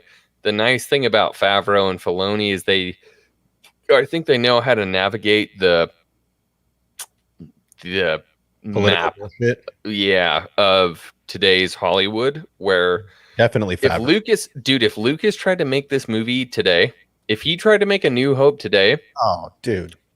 oh, Wouldn't have No. happened. No way. no, absolutely not. No You know, way. this is what's crazy, and I'll tie this in with why Yes. I have some excitement for Star Wars, because I'll be honest, when new things release on Disney Plus, like I'm not one to watch it. Typically, I'm like, I'm not gonna watch it, but this is not Star Wars. But there's a movie called like Luca by Pixar. It came out. I love Pixar. The mermaid movie, right? Big fan yeah. of Pixar. So I watched The Misses and I watched Luca. You like it? Legit, it is a great movie. There is no agenda. Like there are actual like strong men in the movie. There's childhood friendships. I know it's like I was like, this is wild. Like I was like, disgusting. when I'm watching it, I'm like, I'm waiting for the culture to come in and take over, but it never happened. Here's what's insane, and I'll end this little rant on a positive note. What's insane is I was telling a friend about this. I'm like, hey, you should watch this. They have a 6-year-old. I'm like, you guys will love this. It's actually a good movie. Like, oh, I saw a bunch of articles that people were upset that basically there wasn't a push for culture to be in there more. There wasn't an agenda, that they missed an opportunity. And I'm like, are you kidding me? This is like finally a story that's just a story. Are we and supposed people to are teach offended. kids conflict? Is every movie have to have an underwriting agenda? Yeah, it's insane. And my hope for Star Wars is that somebody like Dave can stay true to himself and just tell good stories. That I'm hoping that even someone like Patty Jenkins can take a risk and just tell a good story. And you know what? Like if you look at the original trilogy, So many like, prayers right now. I'm just sending prayers like left that- and right. is that how you send them? I'm just like- like Like I'm just hoping we get, all we need is like 2 or 3 people in the right places in Lucasfilm to just focus on storytelling. And like we need that shift and that takeover, because they're like, I honestly, if I don't think Star Wars will ever die, but if we don't get back to good storytelling 10, 15 years from now, like no it one's won't gonna be relevant. It won't. Well, like there'll be us like super boomers at that point. Old sweaties, talking bro. about the good old days. Obsession's gonna have his oxygen tank, and He's gonna Star have a Wars big nerds and I are beard. gonna be like in our fucking walkers, like, I fucking told you I was gonna make Boomer Council happen forever. Well, Yeah. and the thing is that like I feel hopeful that now Kathleen is in a position where she is doing, I don't want to say office work, but she is doing the management portion of Lucasfilms. So you go find places to air this stuff, or you figure out all the business portion of it, and just keep your grubby little mitts out of the story group. That was supposed to be her job. Right. And she took it too far. That's why now we have Dave in the story group and she's in the management, and she's supposed to do what she's supposed to do and keep her grubby mitts out of the story group. And Dave is now leading the story group. So now I feel like there's just one piece of that machine that needs to go. So Can I tell you what it John, I want a divorce. Divorce.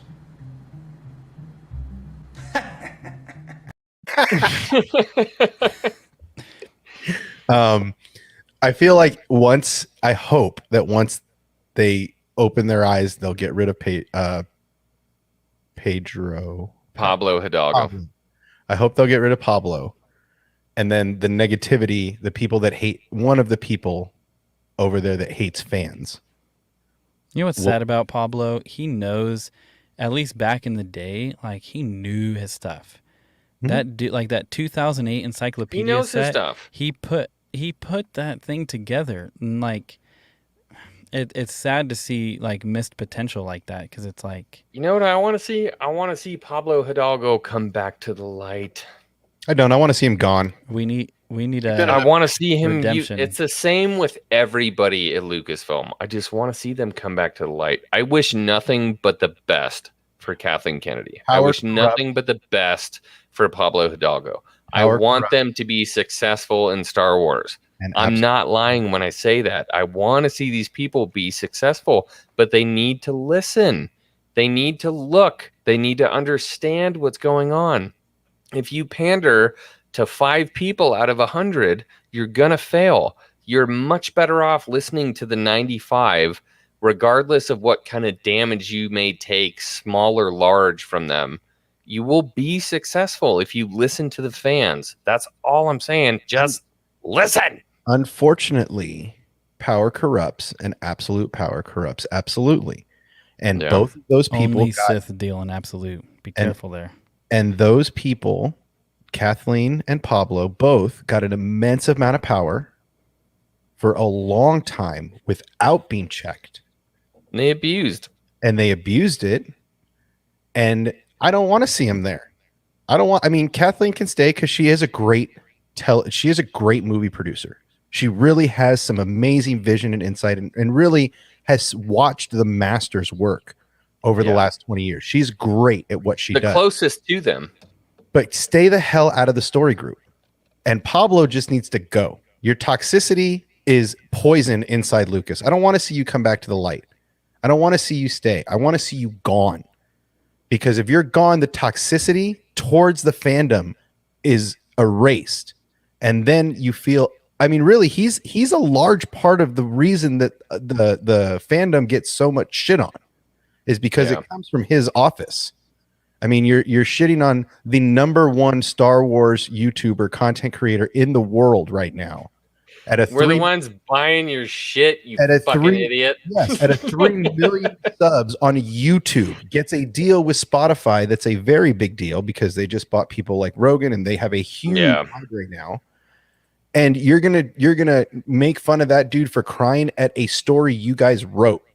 Like, that's what you're trying to do as a storyteller. You're trying to drive emotion out of people. You're trying to make them feel things. Like you were talking about the Vader Luke moment. That sucks out of you, right? Those moments bring these emotions, whether it's anger, or hate, love, compassion, whatever it is, to insult one of your fans for having the emotion that you may or may not have expected from a return. Your free advertiser. Yeah, man. I mean, and the person sticking up for Star Wars more than anybody to the haters. You crap on him for a long time too. That's what I mean. He's got to go, man. The toxicity of that dude's got to go, because it's poison from the inside of Lucas. Kathleen's in. And here's what's so crazy is like there's a difference between being a lore master and a storyteller. Yes. And I think like the whole like emotions aren't for sharing being the tip of the iceberg, like a good story should invoke emotion. Mm-hmm. It should, like, the best stories are the ones where you're like in the theater and you're welling up with tears and you keep thinking about it. And you're like, that actually impacted my life. I see things a little differently now. To be honest, anybody with the right amount of hours can become a lore master. But lore isn't going to move you. Lore is just like, it's going to puff you up and you're going to get pride. History. Lore is mastering mythology. Lore is mastering the books. But storytelling is telling something new or breaking down that information with emotion. Oh And yeah, man. I don't think Pablo has that. I don't think he has that in him. He may have in 2008, but a dozen years changes people, Yeah. right? And power changes people. Money changes people. And so, And man, it's so crazy because I'm thinking about my job, and like I work directly with people Mhm. all day long, and it's like if I were to, like, I know for a fact if I were to speak and tweet and post about people that I like directly serve in such a way, like there would be like the whole Kathleen Kennedy thing, like there wouldn't be an immediate upfront out in the public, we're going to deal with this. Stuff would be dealt with behind the scenes in hopes that I change. Because especially like the role I have, like it's a high role in where I work. And so there's going to be some public honoring, but then there's going to be some serious correction behind the scenes. oh yeah, What I'm seeing with all of these names, because it's widespread, I don't think there's correction happening behind the scenes. It There's doesn't. not. It seems like it's just a. You talking about free-for-all. Lucasfilm? Yeah. Yes, there is. You think there is correction behind the scenes? Oh, absolutely, yeah. So I was listening to Pasha, my guy. I remember listening to him 3 months ago talking about what was going on at Lucasfilm and how things were changing, what was going on. And it actually started with a Forbes article. The Forbes article said Yeah. It's a good one. the mismanagement, right? That was Act 1. And then there was Act 2. And then now we're in Act 3. Act 3 was the Atlantic article where they're talking about how Jon Favreau is now taking over Lucasfilm and he's blah, blah, blah. They publicly praise Favreau and Filoni for making the right direction when it comes to Star Wars and how much fans have loved it and blah, blah, blah. So when you look at Forbes, Forbes is the economic ticker, right, for Hollywood. When you look at the Atlantic is the cultural ticker for Hollywood. Now, on both ends of the spectrum, we have the economic and we have the cultural ticker for Hollywood, both of which have now condemned Kathleen Kennedy, indirectly or directly, and propped up Jon Favreau and Dave Filoni. So shit happens in Hollywood quietly. It's like an aftershock. It moves a little silently here and it moves a little silently here. And they're making moves here and there, just quiet little things that will ultimately culminate in her taking a step down.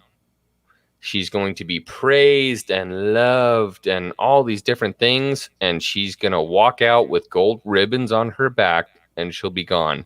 And then John and Dave will take over the Star Wars universe with no ceremony. And that'll be it.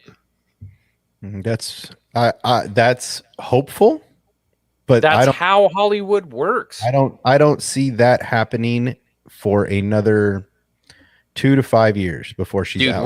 we're talking like a 10-year span. Yeah, that's not giving us results in this time. That's just, the plan is in place. I'm talking about to get rid of the toxicity there. Kathleen's already, if anything, she's going to get a promotion within Disney, right? She's not going to leave. She's going to get a promotion because what happens in Hollywood I disagree. People fail up in Hollywood. People don't fail out. People fail That's true. out. And so she's not going to fail down. She's not going to get kicked out or ran out of Hollywood. No way. I think she's going to move. She's too successful. She's going to get she's going to get either a lateral job with Disney or Pixar or something like that that's still within the Disney umbrella. And there may be positions, but she's not. It'll be a ceremonious thing, and there'll be awards, but it's going to be something bigger or better that they give her, that the Bobs give her. That's what I'm saying. Yeah, she's going to take over like Pixar or something. Yeah, she's going to go do something else, but Great. she's not going to get run out of town. She's not going to get her. No, hell no. Hell no. Unless somebody like Universal or somebody. This is what I'm excited for. This is what I think will heal the fandom. Star Wars detours, baby. This is what I think the direction for You're fucking out of your 2022 mind. should You're awesome. be. Yeah, I mean, but honestly, I think with Kathleen becoming management and only management and no longer involved in story, the next cog that needs to get replaced because it's old, worn out, and is no longer useful is Pablo. Yeah. So I would urge you to go listen to. It was a live stream between Cameron and This is a Midnight's Edge, Doomcock. right? Oh, Yeah, okay. it was Cameron and Doomcock. Actually, they talked to each other. It was about an hour long. I listened to it, and it's interesting because Cameron was a big part of Hollywood for a long time. So he knows what's what. He got kicked out of Hollywood because he was like, hey, you guys suck. Mhm. And Hollywood's like, fuck you. Bye. And so they booted him. But he was a big part of major stuff that was going on in Hollywood. And I'm talking about like major film productions and stuff like that. And so The Go thing ahead. about Hollywood is that unless you're a name, an actor, or like the director, or somebody uber important, you're all expendable. right. Everybody. So, unless you're in one of those positions where your name is on a Disney business card or a Lucasfilm business card, you're really expendable. And that's what he said. Voicing your opinion is never a good idea. Like I have my own, reluctance to say certain things because the mouse does own everything. And I do work in an industry where the mouse controls a lot of the IP and a lot of the companies that I work with. But everything I say is directly towards this IP. I don't care about what else they're doing in the world, but regarding to this, I don't have a problem saying things about it because it's true. But yeah, Hollywood is not a gentle zone, and it is a hard place to work and function because we are expendable. Solonic, I do. I want her to go take 102 Dalmatians. That was a really good movie, by the way. Go have fun with that. I like Cruella. Cruella was great. That was Dude. pretty good. It was so dark. I love the dark stuff that Disney's doing right now. I really do. All the dark stories and the dark princesses and all that stuff. It's awesome. Well, that's why they're releasing all the shit about Sith and acolytes and the dark side and stuff like that. Like, great. Okay. Let's see if you can do it. Anywho, all right. Well, we're right about 2 hours. I thought we were only going to run for an hour tonight because I have to sleep. I have to be at Evil Ewoks at 11. Oh, you're doing a late night stream, huh? Yeah. You're like part of their crew now, huh? That's what 80 Edit said. That's sweet, man. I guess we'll see. I'd like to bring at least one or two of you with me if you guys want to stay up until 11. I'll stay. I'll be up. I'll come up. Okay. Yeah, tell them to send me an invite. I'll be up. But yeah. Anywho, I feel like that was a fucking awesome. That was a fucking awesome stream. Well, and this covered a lot of stuff. This one's just for you. Yeah. Squadrons 2023. Oh, hold on. That's the release from this article anyway. Is release dates for Rogue Squadron as of right now. New Bounty Hunter may be better than Boba Fett. Let's not even read that garbage. But yeah, yeah. No. Yeah. No. Where'd he go? Better lightsaber combat than Anakin. We got better lightsaber combat than Anakin. Yeah. Mm. No. Hey. You know what? You're great, bro. Okay, guys. Anything you want to sign off with? Go ahead. I have some. Give me 1 second. Stall for like 15 seconds. All right, I'll go then. We are coming up to the weekend, So it looks like I think maybe Saturday. I'll probably be doing my Friday morning rewatch of Bad Batch. I'll stay up tonight and watch with you guys, and then I'll do the rewatch in the morning. And then I think maybe Saturday I might download the Ahsoka book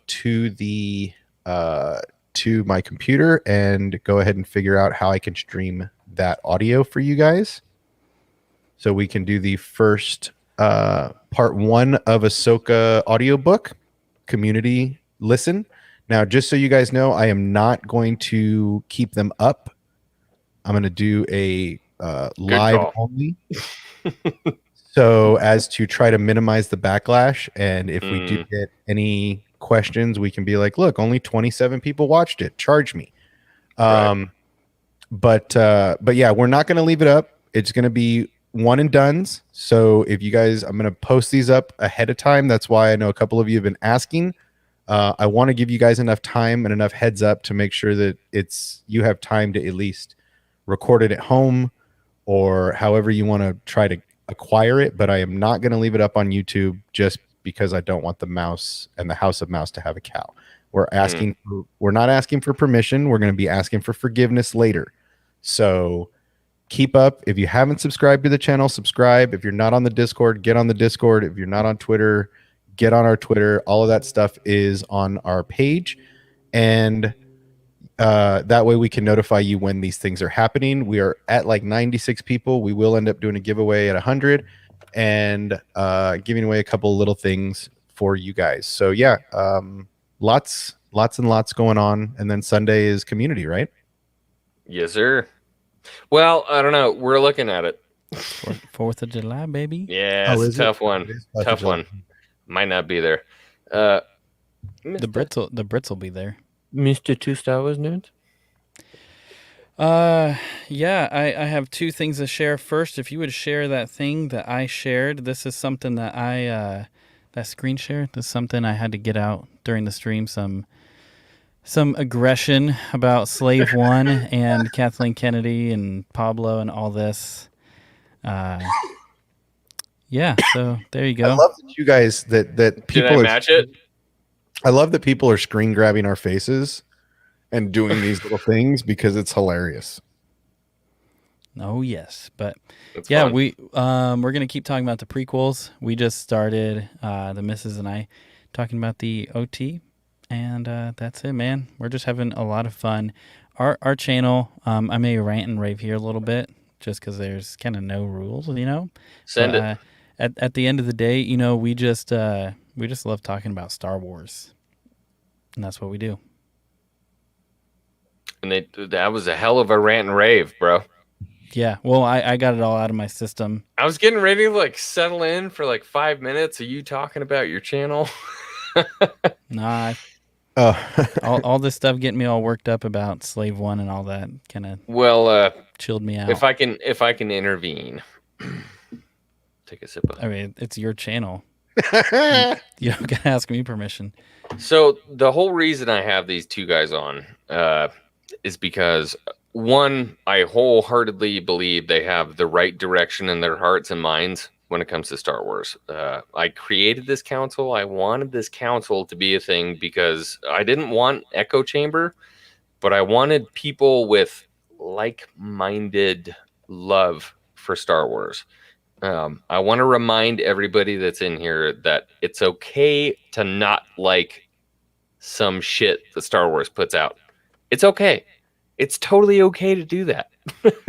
We don't hate you for not liking something or liking something else.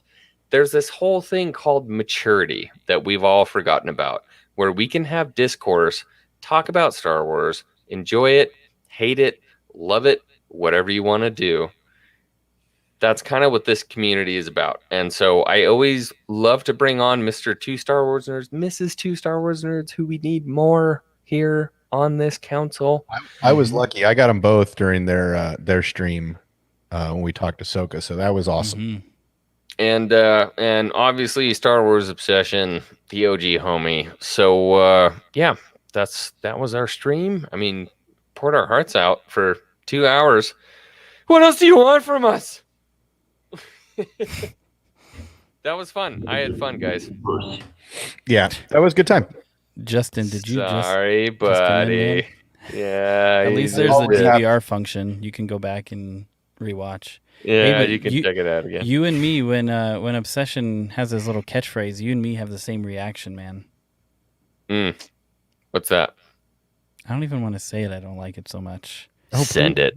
Do it. Do it. Do it. Obsession loves to say he's banging the homies. I love banging. Banging the And homies. It's my favorite. And that's what Justin, I know right now, I felt it in the force. He rolled his eyes and shook his head. And he's like, why did I come here? We just Come spend here all and I night come banging here and I homies, hit- bro. Well, especially, I mean, No. hey, I'm sorry, but if you're not in the community Discord for X-Wing, if you're not in the hangar picking a squadron, and if you're not getting on these gaming, I had a great time getting my ass kicked last That night. shit was fun, dude. And straight ass kicked. I think I killed one person, and that was because Strike had weakened that person for me, dude. I mean, it's a lot of fun. Like, and I think that's something that's awesome about what we're doing. So last night I was definitely having fun banging the homies and getting this homie getting banged up because it was a lot of Just fun. banging everybody. We were just Oh, it was banging the awesome. shit out of each other. I was getting Everybody lit. was just banged each other. Everybody. It was awesome. But yeah, I mean, I like going into all the streams, the Josh and the nerds, and putting that out there because that's my favorite. Aside from that, we are starting to, if there's any of you guys that like to draw and want your artwork on some of our merch that's coming out, let me know because we are going to do it. We are going to do a lightsaber Leia and a Prince Luke of Alderaan shirt. So we are going to be doing that soon. So if any of you guys are really like doing artwork, I got a couple of ideas because we're going to put that shit on some shirts. So Nice. yeah, man. So if you guys always looking for talent on here, whether it's musicians that can create score, whether it's artists that can do stuff, whether it's computer design stuff, let me know. I'm all about paying people for their service. So if anybody knows any of that stuff, hit me up on X-Wings Discord, my Discord, personal chat, email, all that fun stuff. Because I think it's fun to bring you guys into our channels also. It's not just about us, it's about you and the community.